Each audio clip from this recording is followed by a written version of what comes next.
അസ്സലാമലൈക്കും വറഹ്മത്തുള്ള. 6ാം ക്ലാസ്സിലെ മുഴുവൻ വിദ്യാർത്ഥിനികളെയും ഒരിക്കൽ കൂടെ ഇസ്ലാമിക്കിൻ്റെ ഓൺലൈൻ ക്ലാസ്സിലേക്ക് സ്വാഗതം ചെയ്യുന്നു. നമ്മൾ കഴിഞ്ഞ ക്ലാസ്സിൽ പഠിച്ചത് ഈമാൻ്റെ ശാഖകളാണ്. ഹദീസിലെ ഈമാൻ്റെ ശാഖകൾ എന്നുള്ള പാഠമാണ് പഠിച്ചത് അല്ലേ.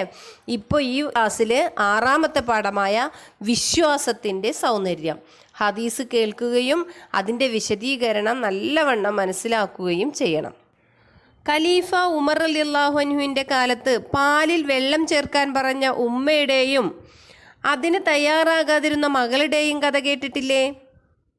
അള്ളാഹു കാണുന്നുണ്ടെന്ന ബോധം ആ പാൽക്കാരി പെൺകുട്ടിയെ പോലെ തന്നെ നമുക്കും ഉണ്ടാവാറുണ്ടോ? അവൻ്റെ കൺവെട്ടത്തു നിന്നുകൊണ്ടാണ് നാം ഓരോ കാര്യവും ചെയ്തുകൊണ്ടിരിക്കുന്നതെന്ന് ആലോചിക്കാറുണ്ടോ? അബൂ ഹുറൈറ റളിയല്ലാഹു അൻഹു റിപ്പോർട്ട് ചെയ്ത ദീർഘമായ ഒരു ഹദീസിൻ്റെ ഒരു ചെറിയൊരു ഭാഗം ശ്രദ്ധിക്കാം.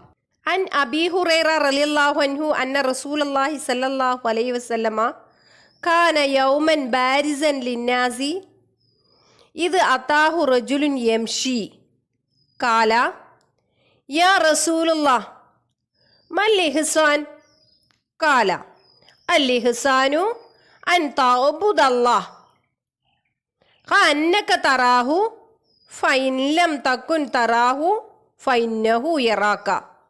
ബുഖാരി. പ്രവാചകൻ ഒരിക്കൽ ജനങ്ങൾക്ക് മുമ്പിൽ ഇരിക്കുകയായിരുന്നു.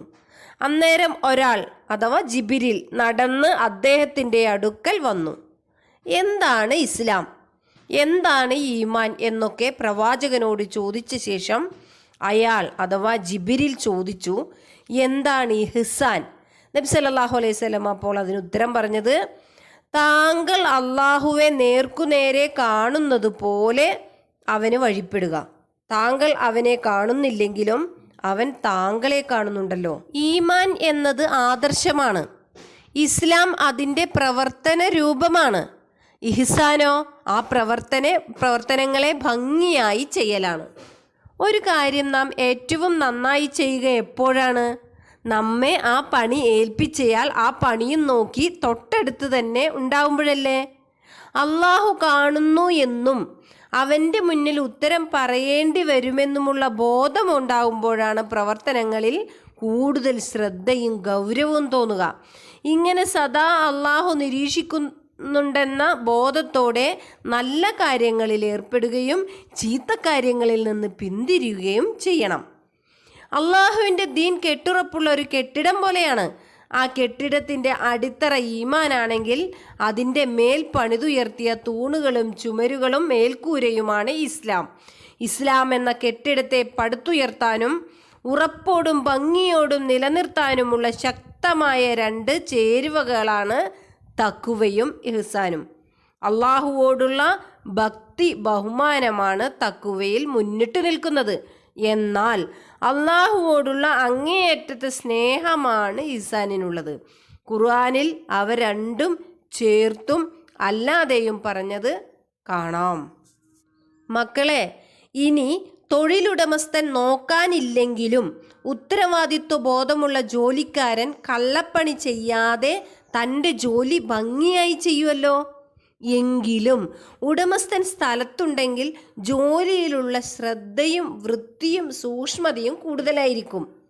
ഈ അവസ്ഥയോടാണ് ഹദീസിൽ ഇഹ്സാനെ ഉപമിച്ചത്. 2ാം ഖലീഫ ഉമർ റളിയല്ലാഹു അൻഹു ഒരിക്കൽ ഒരു ഗ്രാമപ്രദേശത്തെത്തിയപ്പോൾ കുറേ ആടുകളുമായി മലയിറങ്ങി വരുന്ന ഒരു കുട്ടിയെ കണ്ടു. കുട്ടിയെ ഒന്ന് പരീക്ഷിക്കാൻ വേണ്ടി ഖലീഫ ചോദിച്ചു, ഇതിലൊരാടിനെ എനിക്ക് തരുമോ? പണം തരാം. കുട്ടി പറഞ്ഞു, ഇല്ല, ഇവയ്ക്കൊരു ഉടമയുണ്ട്. ഞാൻ വെറും ഇടയനാണ്. എനിക്ക് ഇവയെ വിൽക്കാൻ അധികാരമില്ല. അപ്പോൾ ഉമർ പറയുകയാണ്, ഒരെണ്ണത്തിനെ ചെന്നായ പിടിച്ചു എന്ന് പറഞ്ഞാൽ പോരെ? ഉടൻ കുട്ടി പറഞ്ഞു, അപ്പോൾ അള്ളാഹുവിൻ്റെ കാര്യമോ? അവൻ ഇത് കാണുന്നില്ലേ? ഈ മറുപടി കേട്ട് ഉമർ റളിയല്ലാഹു അൻഹു കരഞ്ഞു. ആ കുട്ടിയുടെ കൂടെ യജമാനൻ്റെ വീട്ടിലെത്തി പണം കൊടുത്ത് അവനെ മോചിപ്പിക്കുകയാണ് ചെയ്തത്. നമ്മൾ എന്തൊക്കെയാ മക്കളെ ഇതിൽ നിന്ന് പഠിച്ചത്? അള്ളാഹു എപ്പോഴും നമ്മെ കണ്ടുകൊണ്ടിരിക്കുന്നു എന്ന വിചാരത്തോടെയാണ് നാം ജീവിക്കേണ്ടത്. 2, എന്തു ചെയ്താലും അതിനെക്കുറിച്ച് അള്ളാഹുവോട് മറുപടി നാം പറയേണ്ടി വരും എന്നുള്ള ബോധത്തോടു കൂടെയാണ് നാം ഇവിടെ ജീവിക്കേണ്ടത്. അങ്ങനെ ജീവിക്കുന്ന നല്ല കുട്ടികളുടെ, നല്ല ആളുകളുടെ, നല്ല സത്യവിശ്വാസികളുടെ കൂട്ടത്തിൽ നമ്മെ ഉൾപ്പെടുത്തുമാറാവട്ടെ. ആമീൻ. അസ്സലാമു അലൈക്കും.